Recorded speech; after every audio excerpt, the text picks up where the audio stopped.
Welcome to Life's Terms with your host, Justin. and Chelsey. We are going to talk about the new format of Life on Life's Terms. We're going to talk about the wrap-up of Mother's Day month, I guess. And we're going to talk about our next month outlines. So you and I, as I put out on the Facebook, we haven't been in the studio. We were fortunate enough to get enough work done in a week and a half that we could take a couple weeks off. Yeah, I feel like I haven't been here in so long. Yeah, it feels a little while ago. Yeah. Right? Yeah. I was excited to come this morning. I was like, woo. Yeah, me too. Well, this is honestly my favorite job of the month or the week or whenever we do this. So how's it been lately? It's been good. Nice 7-Eleven. Yeah, I know. As it came out of my mouth, I was like, there it is. Good. Okay, good. I've been really busy. I've had other stuff to deal with, which we might reference later. Yeah. Some court stuff going on. And it seems we've talked about it a little bit in May. I would like to talk about my personal experience in a bit here. Yeah. And then you had that interview with my mom. Yeah, how do you feel about that? I did not listen to that episode until last night because I knew I would be asked about it today. Yeah. I'll be totally honest. I avoided it. I was like, I was totally fine with it because, I mean, it was my idea to call her and ask her to come on the show. And then my biggest fear was that she was going to give detailed stories where I completely embarrassed myself or her, and I wasn't sure I wanted to replay it, or just, you hear those stories that you don't remember because you're blackout. Because you being naked with a copper round wasn't bad enough. I know, but I don't know why. I think hearing it from somebody else's perspective is what embarrasses me. Because, I'll tell everybody all the ridiculous shit I've done. Probably, but to hear my mom tell it, come on. Well, I guess a little bit, too, becomes this, let's face it, at this moment, you haven't done a set of steps. Nope. So there is a piece to acknowledging things that we have to acknowledge, and we don't give a shit who says it. So in the amends piece, that's a part of that, where you basically say, have I missed anything? And they're like, fucking A, you have. Yeah. Right? You know what? I actually feel like my mom kind of held back a little bit. Probably. Yeah. Because she wasn't very detailed. Yeah. Well, I think because we were focusing on her emotions. Yeah. Yeah, because it's not all about Chelsey. Oh my gosh, it's not? No, but I even mean, like, she referenced a family, me embarrassing myself, showing up inebriated to a family function. Yeah. And that she tried to shield me. But I thought maybe she could have been more specific, like, because I was listening, and I was like, well, what'd I do? Yeah. But I thought she might have said, for example, Chelsey did this and said this, and her response was she was mortified that the family found, like, I don't know how to explain it. I just thought she could have been more specific. Like, she just said she was embarrassed, but why? Yeah. I mean, I think one of the reasons why they do that is because it's difficult enough to say exactly what it is, because it's embarrassing to them. Like she said, she was embarrassed, right? Yeah. So when they start feeling embarrassed like that, I think the hardest part for them is to go back into the specificities. Yeah, relive it. So that's why I was saying, we don't say sorry for our actions. We say sorry for our behaviors. Because your behaviors, or you apologize for your behaviors, because that's a conglomerate of all of your actions. The behavior is the stem of the action. Just because I hit somebody in the face doesn't matter shit. What really matters is I got angry. Yeah. That's a bad behavior. It's not that you're not supposed to get angry. It's the behavior of being angry. How you reacted to that feeling, yeah. That's right. That's the behavior behind the emotion. Right. That's what needs to change, right? The lack of control. Yeah. Right? So let's talk about the new format. Okay, let's do it. You and I, before we started, figured that we're going to go and do our own topics. We're not going to do the same topics throughout the month. Switch it up a little bit. Yeah, and the Friday show is going to become the decompression of The Thursday episode. Yeah, the Thursday episode, Yeah. and then the buildup of the next Thursday episode. Yeah. So I think that fits a lot better, and we'll get into some of the personal shit that's happening to a degree, I guess. And we can talk about the research that we've done on the Thursday show. So Yeah. it's more formative. Yeah. So I think. kind of like we'll do a mini wrap up of our Thursday episode, and then explain what's coming up next week. And then I think at the end of the month, instead of these wrap up shows like we're doing right now, what Yeah. we're going to do is we might take the 2 end episodes of the month and build the next episode depending on where we're at. Right. I think that's what it's going to look like, and I think that'll be a lot better for us to format it. I think the listeners will like that. I mean, I'm not trying to be a dictator, but I think that's just a better flow. Yeah, I think so too, for sure. Get some flow in there. And especially when we start taking on new content creators, it allows us all to sit at the table, Right? and do this as well, right? So that's the new format, and I'm pretty excited. Yeah, I'm looking forward to it. I think it'll be a lot better. So now let's go to wrap up. So back to your mom being on the show. You read the blog, I would say, prior to. Yep. Oh, yeah. How did you feel? How did the blog fit with that show? Well, the biggest takeaway for me, and which I hope a lot of other people get, is how the parents are not responsible, and I really like that you did preference how we really are not in control. Like when we are manipulative, and we are liars, and we don't love anything more than our drug of choice. That's right. It's so true. I think that's very important for people to understand. Even though there are people out there who think that's bullshit, well, that's okay, to each their own. But you also made it clear, I'm not even sure if it's in the blogger episode, now they're kind of meshing for me, but you made it clear that it is not a parent's responsibility. It's not their fault. There was no stopping us going down the path that we went down, right? Yeah, there's no predisposition. No. You know, I mean, it is what it is. You can't give us the cancer gene called the addict gene. Yeah. It doesn't exist, right? And I think the other thing too so my mom read the blog. Yeah. And she also said to me in a private conversation, like, we don't talk about my recovery anymore. That was probably a big part of our conversation for a lot of the beginning of my early recovery conversation. How long would you say? Year or two? Probably 3? about a year or two. Okay. And then it became believable when she saw me. Right. Because she physically saw me going to meetings, so on and so forth. So she's like, yeah, he's part of a community. You know, he's not alone in this. Right. And like today, my mom doesn't say to me, oh, you should go to a meeting. She doesn't shit on me about it. She just knows I'm going to go do what I need to do in order to be healthy in a relationship. Right. So the onus is on us. Like we say in Cocaine Anonymous, you know, we don't kick the wounded if you relapse, but your credibility's for shit. And that you need to earn back. Well, guess what? When it comes to your parents, like remember you were saying, she says I'm forgiven. My mom says I'm forgiven, but I don't really fucking feel it. That's because you haven't earned your credibility. Yeah. Right? Yeah. So how starkly true is it when that last paragraph in that blog, when I said it's our responsibility that it almost becomes unsaid between us and our parents that my recovery is on me. I can't promise you that I'm not going to relapse. I can't do that. But I can promise you that I'm going to continue living in a program of recovery.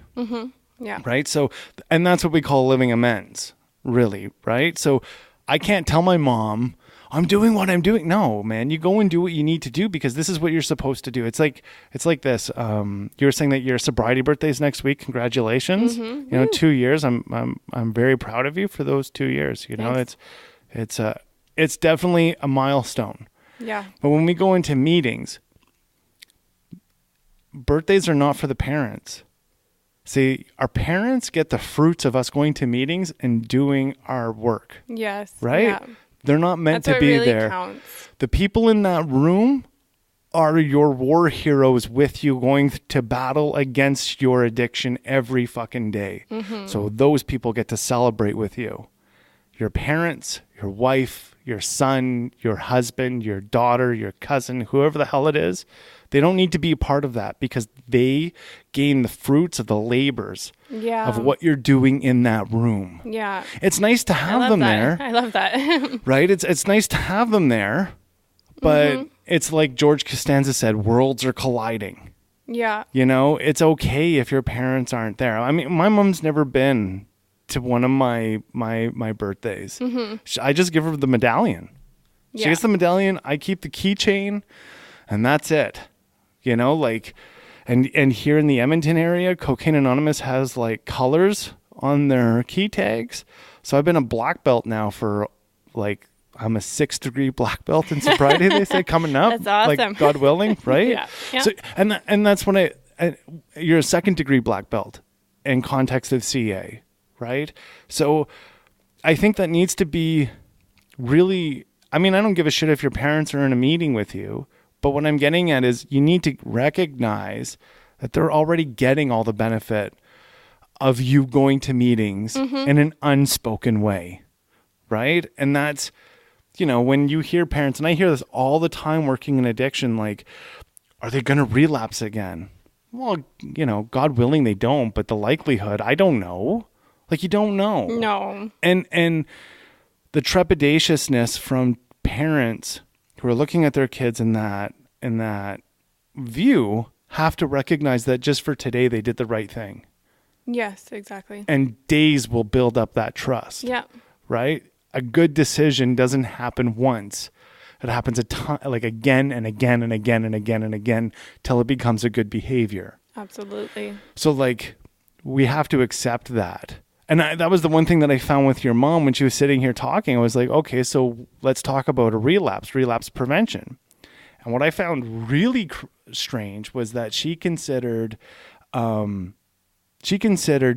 as treatment.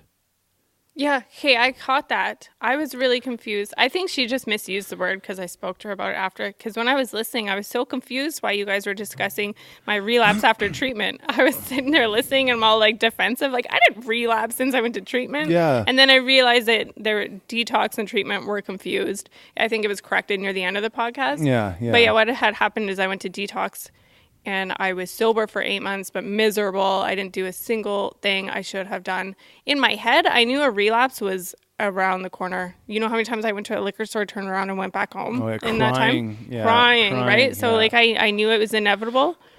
And but yeah, there's a big difference between detox and treatment. Huge. 100 detox. One is just to make sure you don't die. You don't die. Yeah, that's what detox is. That's all it does. Yeah, that's exactly. And so yeah, I think the other thing is too to recognize is that we can slip in our thoughts. Just because you're not physically using doesn't mean you haven't relapsed.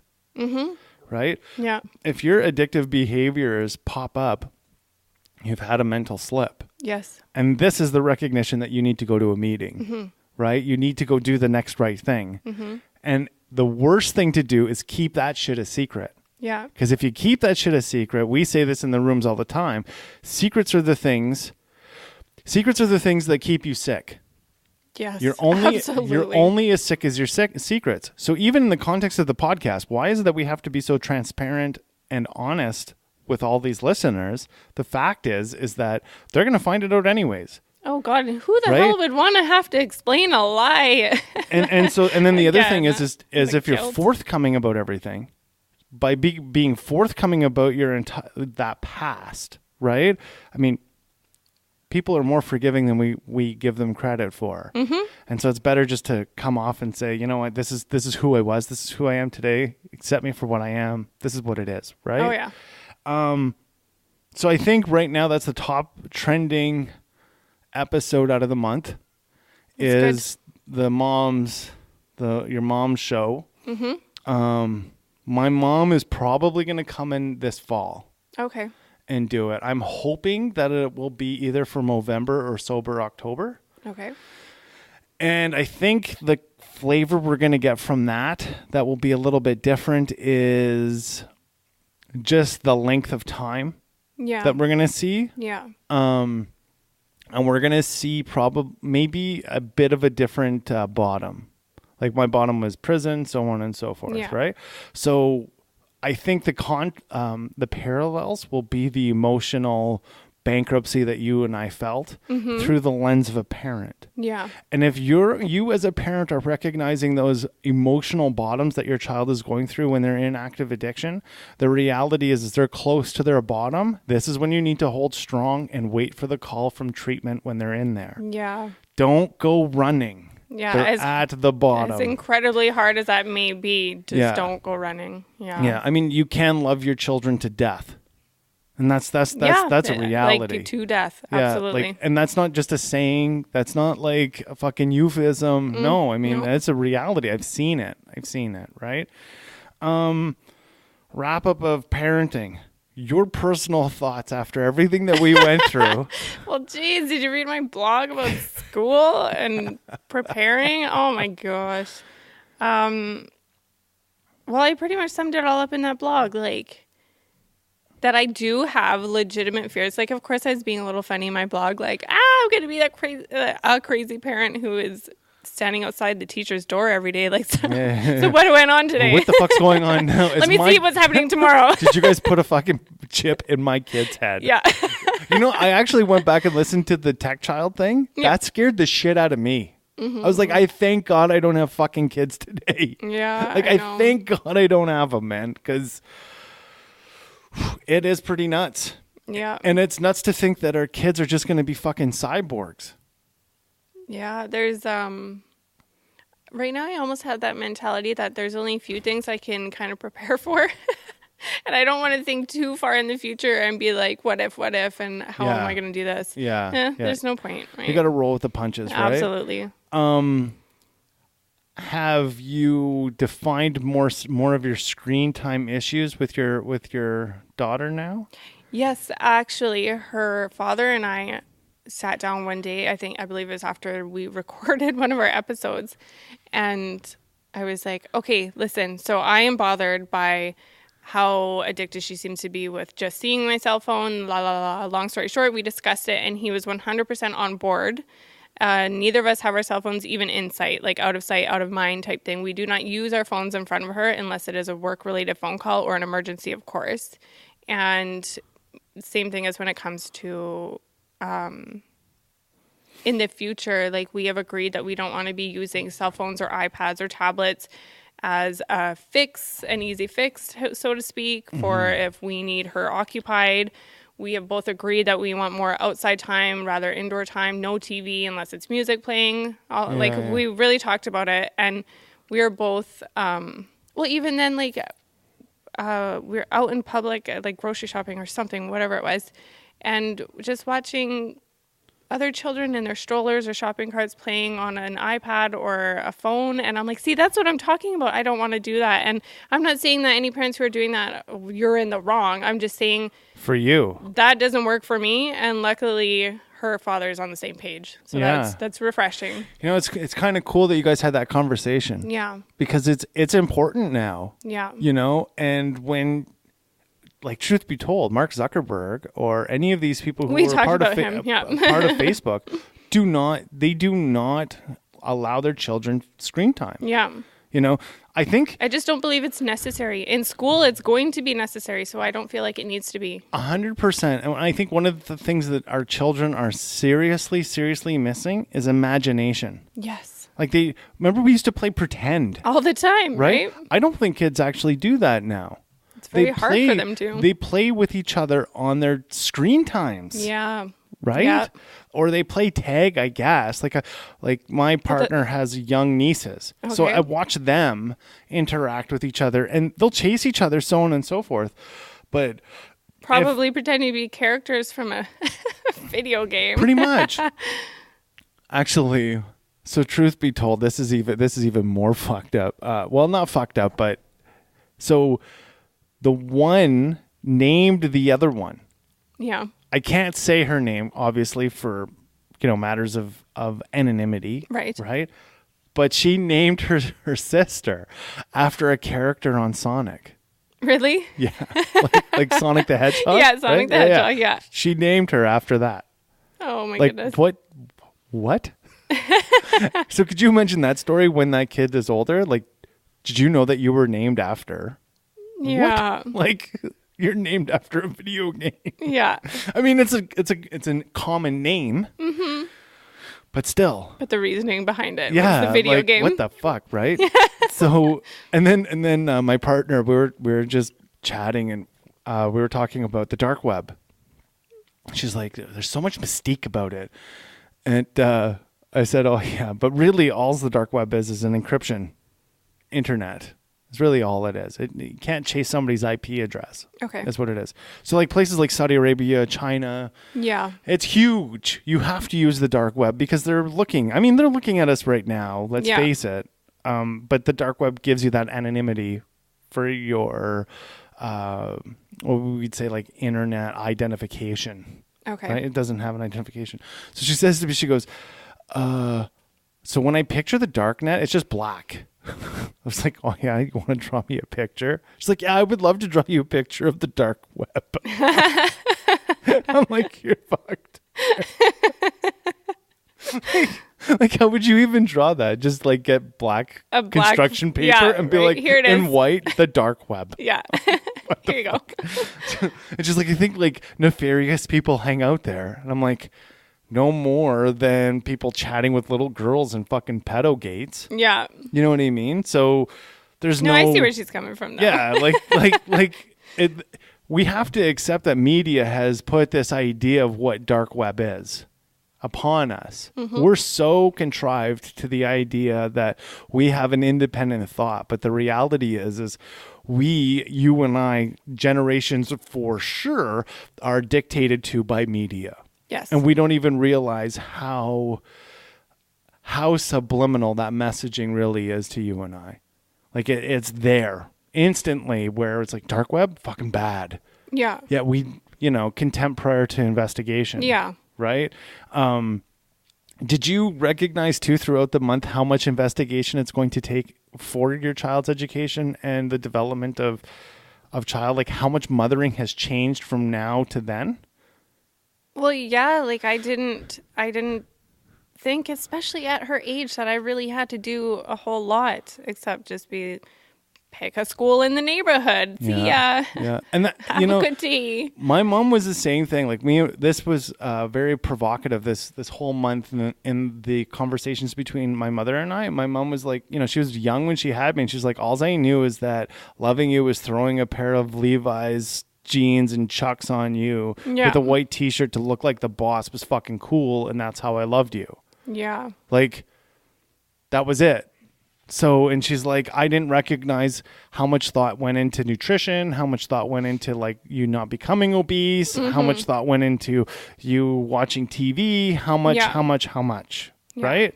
And she's like, throughout raising you, there were intervals of time where I was like, maybe let's not do TV for a week, right? Like that had happened, and that was a bitch. Like I didn't like it, obviously, as a kid and stuff. But she didn't really, like, those thoughts weren't huge like it is now. Like I think now you're people starting are to way more aware of it. And then you also went in depth a little bit, did research, and was like, shit, there's a lot of other people talking about this. This isn't just us and us going, well, what's going on? No, there's a whole forum out there doing this, right? Any other thoughts about parenting? Are we going to do this again next year, you think, or are we going to do this individually next year? It should be done either way next year, I believe. Yeah? Yeah. Okay. I'm down for that. Anything else to add, though, for wrap-up? Oh, the court stuff. So we had we talked a little bit about how it was biased for women, and now you're interjecting that it's not so much. No, it's not so much. So I did give my daughter's dad a heads up that I would be referencing this, just because I feel like people should be aware that it isn't always biased. So long story short, we had a court date to talk about parenting because we had nothing set in stone, and he is still struggling with his addiction, and he has relapsed a couple of times. And being a protective mother, I feel like the best way for me to be protecting her and being in her best interest is having more control. due to relapses or being in active use. Like being an addict myself, I understand what it's like, right? Where our priorities lie when we are actively using. Yeah. And he loves his daughter to death, and he's an amazing dad. But when there are those times, there's When different he's mind sober, frames. he's An amazing dad when he's sober, Yeah. right? And so when he's in active addiction, he's in a different mind frame, obviously, like, Yeah, right? yeah. So anyways, long story short, we go in this room with this lady, and she briefly glances at my proposal, and it was to have one visitation day a week, and it's the one day he's off work. So it worked for both him and I, and this is a schedule him and I have always had for when he's sober. Yeah. And then I said my only hesitation was, wait a second, does this mean if he gets that visitation day, he could be drinking for a month and then disappear, come back, be in the middle of a withdrawal, and it's mandatory for me to take my daughter and see him? She said yes. And I was like, okay, well, I'm not comfortable with that. And then we stared at each other, this lady and I, because she wanted me to expand. I was hoping that with me saying I'm not comfortable with that, she would offer a solution. Like, I thought that's why we're there, is to come together as a team, right? Her father was just sitting there quietly, and he told me afterwards he completely understands why I'm not comfortable with that. Who would be? Yeah. How is that in our daughter's best interest? It's not. Yeah. And then so I was like, I just feel like that gives him the ability to come and go as he pleases, almost like he's given permission to relapse and come back whenever he feels like it. And I don't like that. And she said, well, we can make this little box, and she said something along the lines of this. I don't know the exact words, but we can make this little box and throw in it what we call life and make it a little perfect. I'm like, yes, I know, I understand what you're getting at, but life is not like that. She said, no, it's not. And relapses happen. And I stared at her again, and I said, okay. And oh, sorry, I missed the big part. Before she even said the thing about the box, she just looked me dead in the eyes and said, the courts and no judge will let you keep your daughter away from her dad. And I said, I'm not here to do that.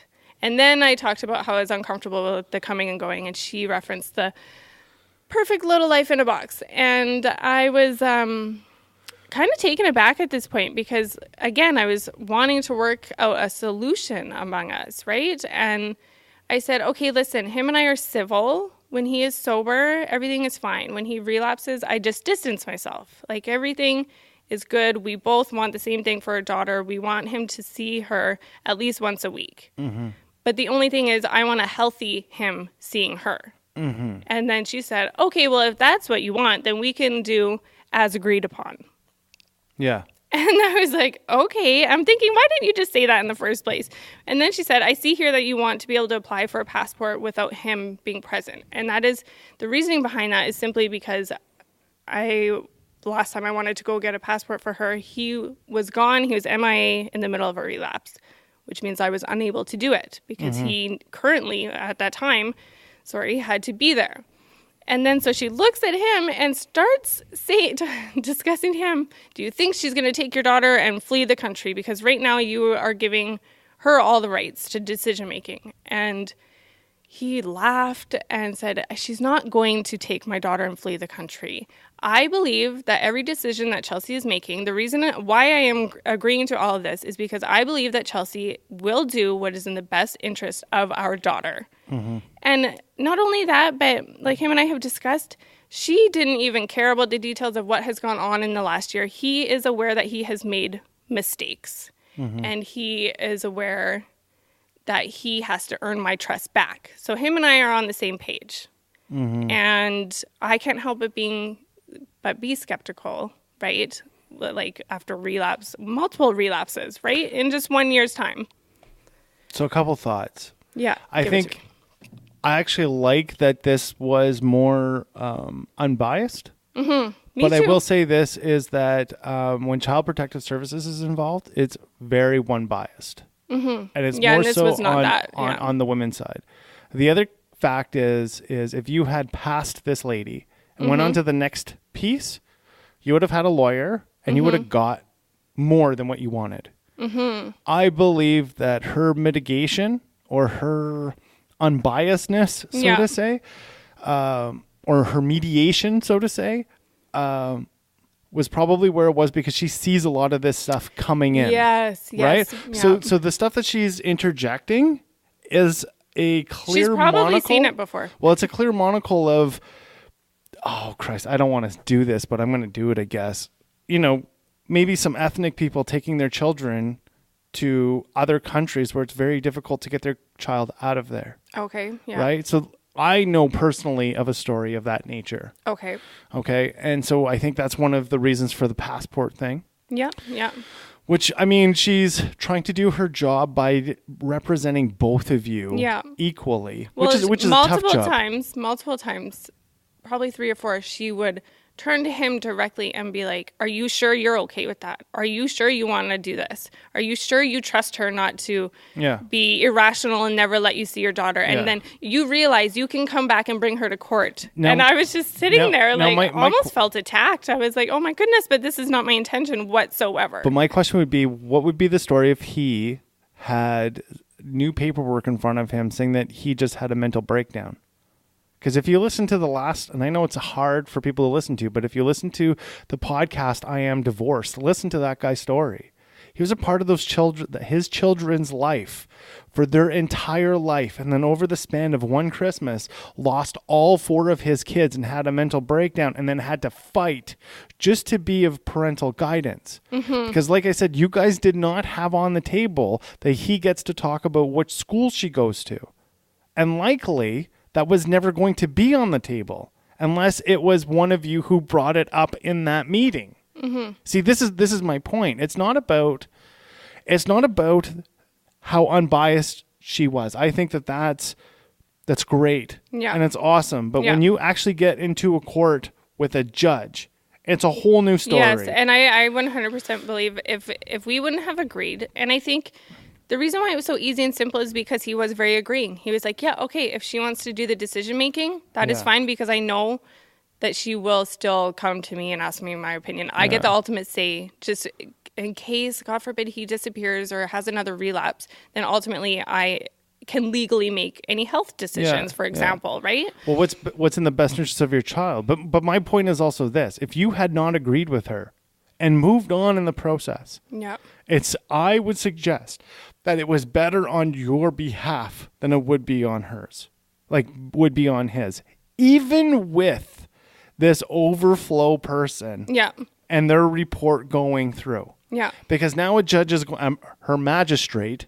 is going to look at it with see, this is the difference between family court in Canada and the criminal court. The criminal court in Canada has a rule book saying that you cannot do this and you cannot do that. Family court doesn't have that for a judge. Okay. There is no precedence. They get to pick whatever the fuck they want to do in family court. You think that if we went before a judge, we went one step higher, then it would have been a worse outcome for him? Mediation. The second you have your lawyers involved, fucked. Yeah. He's fucked. Yeah. I think it would have been that way too, and I didn't want it to come to that. He didn't want it to come to that. The other thing is at this stage in the game, she's not looking at his criminal record, if he has one.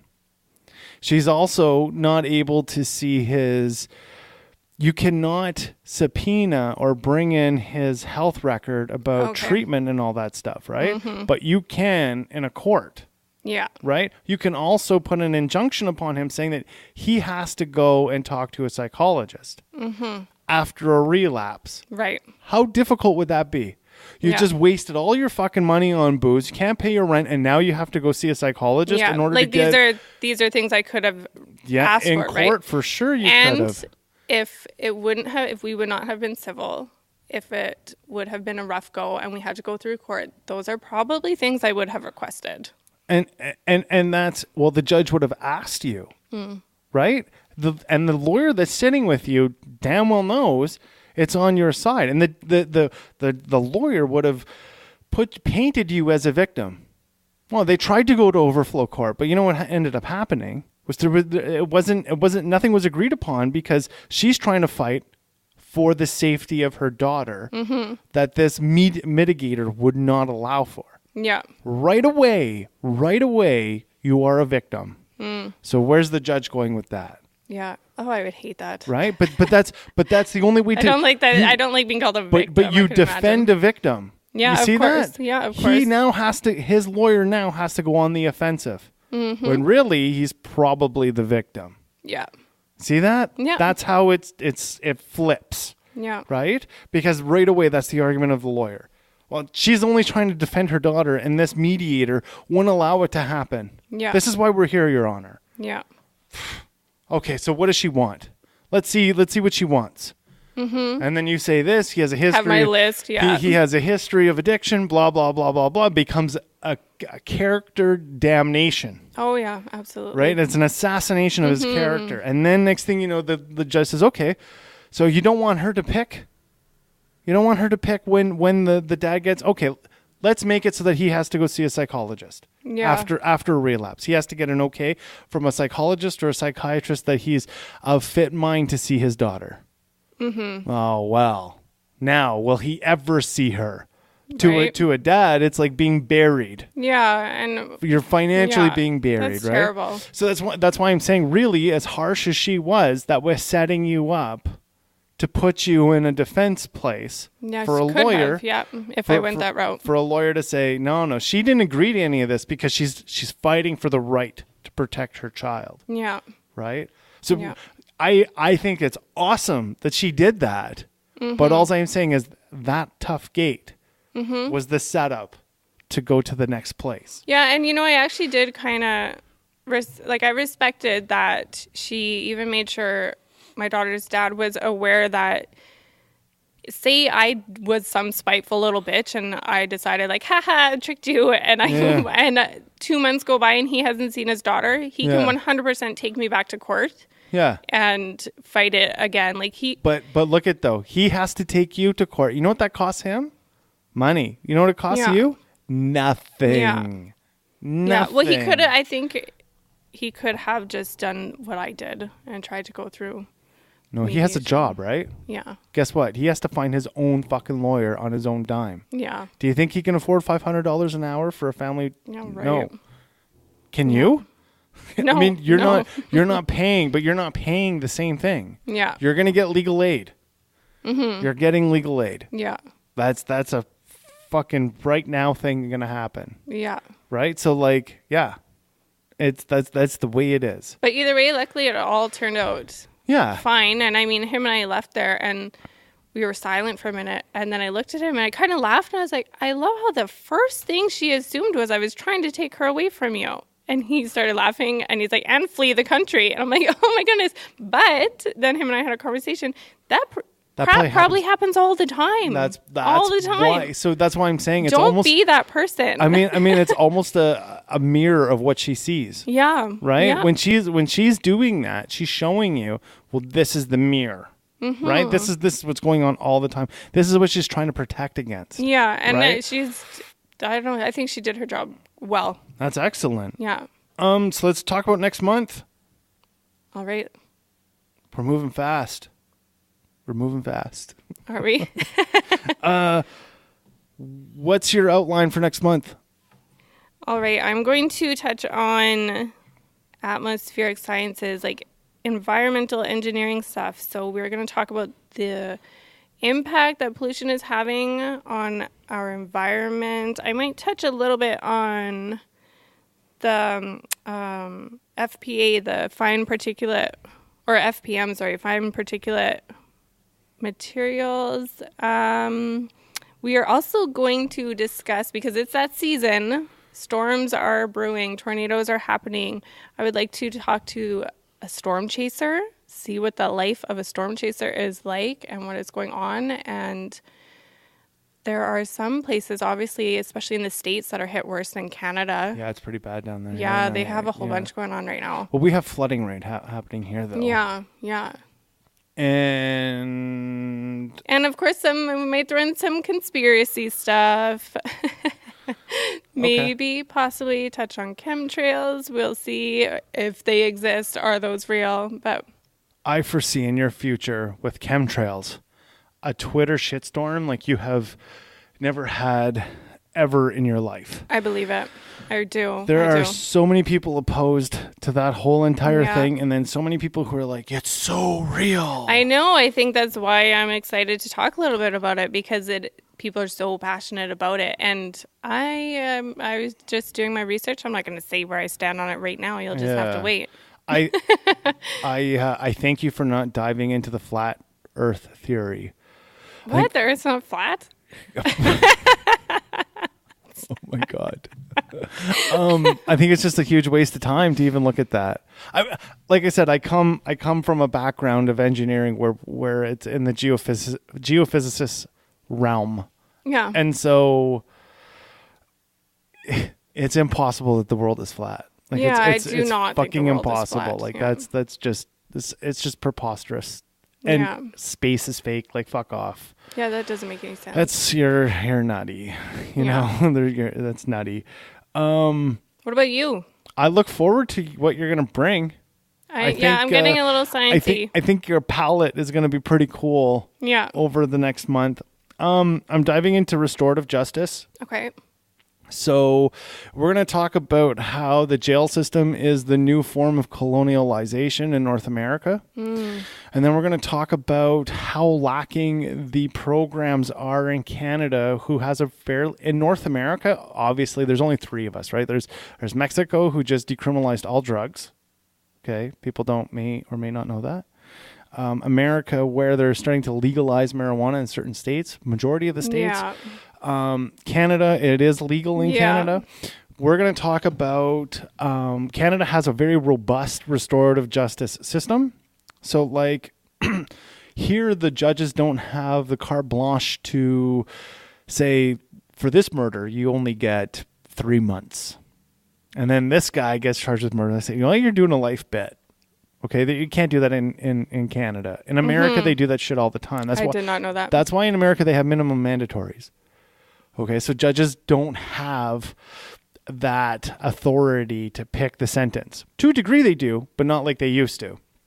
So here in Canada, you already have what's called the sentencing protocol, or like I said, the rule book in the criminal system, where a judge can do a minimum or he can do a maximum. Okay. And he can pick anything in the middle of that.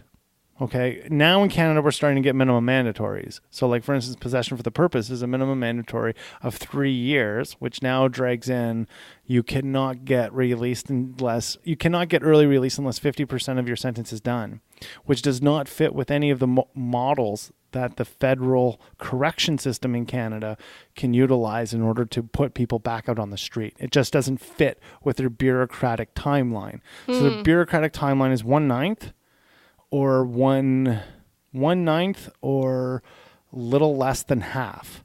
So if somebody's there for half the sentences, they're never going to get the courses that are mandated to them in order to get early parole. Right, okay. They're going to max out, which means if you're maxed out, you're never getting early release at 50%, and you're going to serve the full 3 fucking years in prison, and now you're just fish out of water on the street. Yeah. Okay, that's what's happening. Yeah.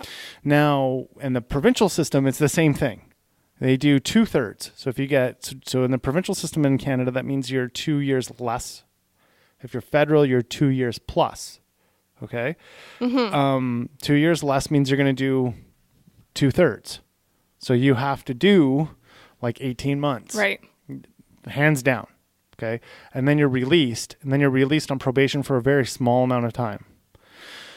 However, when you get out, there's no program for you getting out. So it's actually incentivized in Canada to become an indictable or a federal inmate. The system incentivizes it. It's better for you to be a federal, which means that your crimes are going to be way worse. Like in America, it would be considered, so we call them indictables. In America, they call them felonies. Okay. Okay. Yep. And then they have misdemeanors in America. We have what's called summary convictions. So summary conviction is like DUI here. Okay. Unless you do so many of them that it becomes federal. Right. Yeah. Shoplifting. That's a summary here. Huh. Right? So if you get caught shoplifting, you can do 18 months. Right? But what's the restorative justice in that? Which is really like... And then we're going to look at the model also of how we can curb recidivism when people actually have to pay their debt towards the person or their victim that they actually harmed. Oh, okay. There's a difference between I did something wrong and I'm going to jail. Yeah. Big deal. You know, it's like getting fucking sent grounding.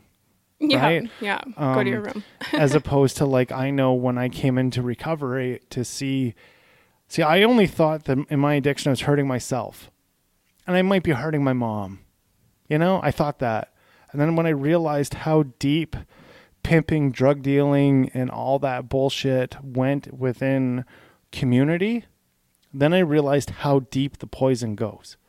And when I realized how deep the poison goes, that's when I really decided that restorative justice and community was of the utmost importance when it came to my recovery. And the program that I subscribed to for my recovery also dictates the same thing. Yeah. So why is it that I had a moral psychic change? Was because I realized the depth of the hurt that I was putting out there.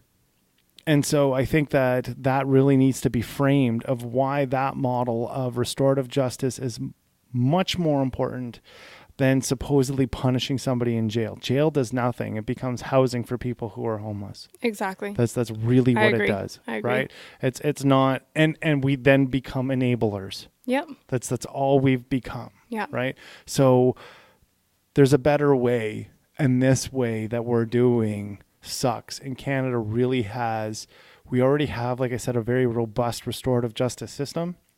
It's just used inappropriately. And the probation officers and parole officers, I would say more so probation officers, but parole officers are kind of clumped into this, where they're called con lovers. Oh, okay. And because they're called con lovers, they really can't do a fucking thing for a guy who really wants to change his life. Yeah. Because of the culture of it all. Oh, okay. Right? Yep. So we'll see who I get on. I know our lawyer's coming on from Life on Life's Terms. Liam's going to be on the show. Yeah. And we're going to talk about restorative justice and the colonialization. He teaches this stuff, right? So it'll be nice to see what's coming. You know, from the new lawyers coming out. And then I might try to get a ex-probation officer on the show. Or I might also have somebody who's gone through the restorative justice process, such as drug court. Or I might even have a police officer, probation officer, somebody of that realm to really talk about what's going on within the culture of the system itself. Because our healthcare officials aren't able really to give the mental capacity to the inmates while they're in there to help them change that thinking, that shitty thinking that they have, right?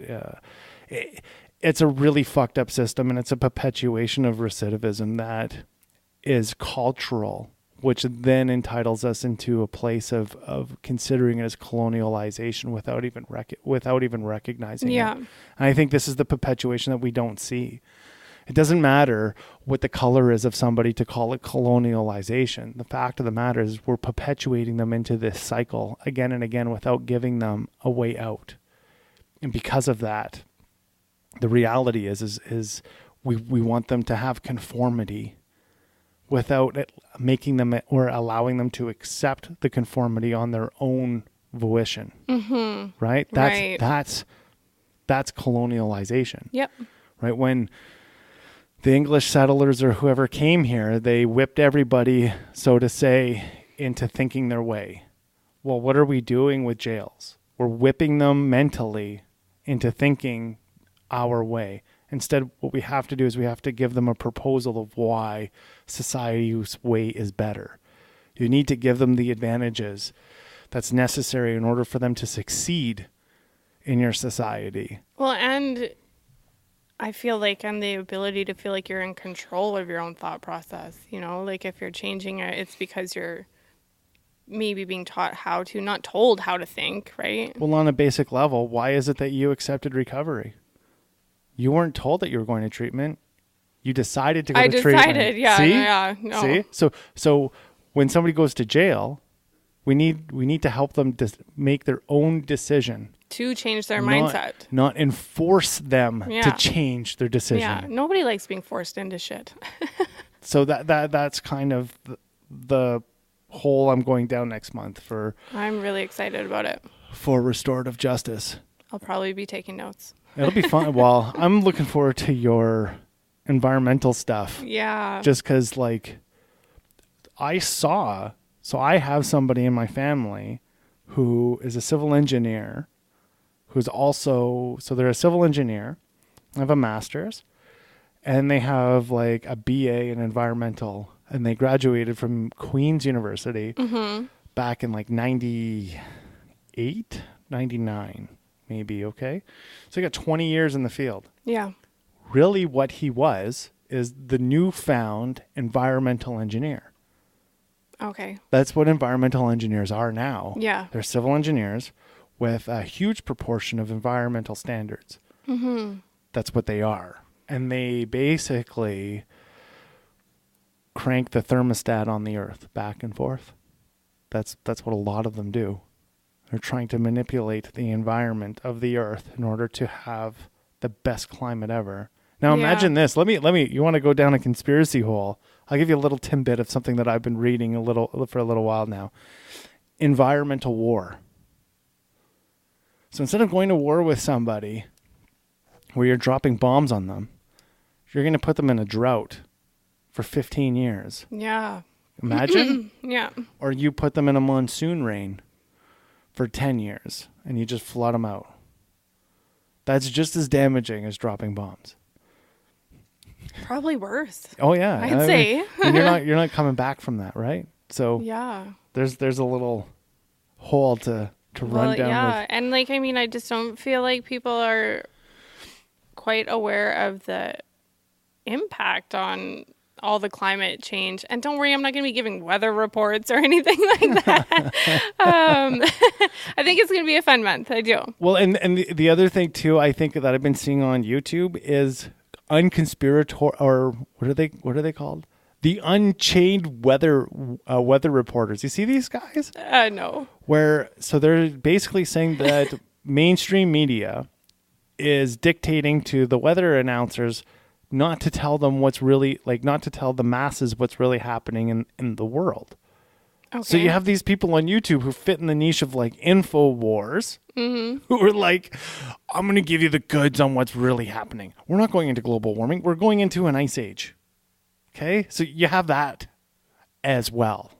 Oh my gosh. Is there Unchained weather reports? Yeah. I got to look into this. Like it's pretty nutty. Holy. like they're just going into like, yeah, like they're on YouTube and they're giving weather reports all around the world. They're meteorologists. I mean, I took a little bit of what that looks like for surveying. Yeah. Because environment definitely, fucks us up with the old total stations and like those things that we look through.